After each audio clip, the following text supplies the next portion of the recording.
ഇസ്ലാമിയുടെ കേരള വനിതാ സമ്മേളനം ജനുവരിയിൽ മലപ്പുറത്ത് നടക്കും.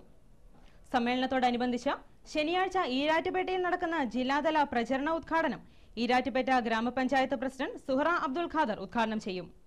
തുടർന്ന് സാമൂഹ്യ വിപ്ലവത്തിന് സ്ത്രീശക്തി എന്ന വിഷയത്തിൽ വിഷയാവതരണവും നടക്കും.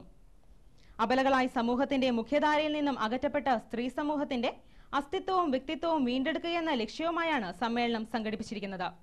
ഇതില് ഒരു 5000-ഓളം സഹോദര സമുദായത്തിലുള്ള സഹോദരിമാരെ നമ്മൾ പങ്കെടുപ്പിക്കാൻ ഉദ്ദേശിക്കുന്നുണ്ട്.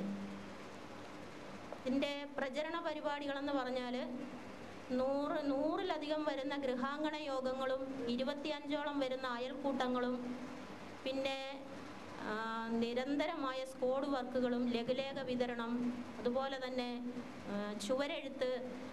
പിന്നെ സമ്മേളനത്തിന്റെ പ്രചരണ ഉദ്ഘാടനത്തോടനുബന്ധിച്ച് വിവിധ പരിപാടികൾ ജില്ലയിൽ സംഘടിപ്പിച്ചിട്ടുണ്ട്. വനിതാ വിഭാഗം ജില്ലാ പ്രസിഡന്റ് നിസ അബ്ബാസ്, ജില്ലാ vice president PM Zubaida, Suhada Naushad, Nishana Shareef എന്നിവർ കോട്ടയത്ത് വാർത്താസമ്മേളനത്തിൽ പങ്കെടുത്തു.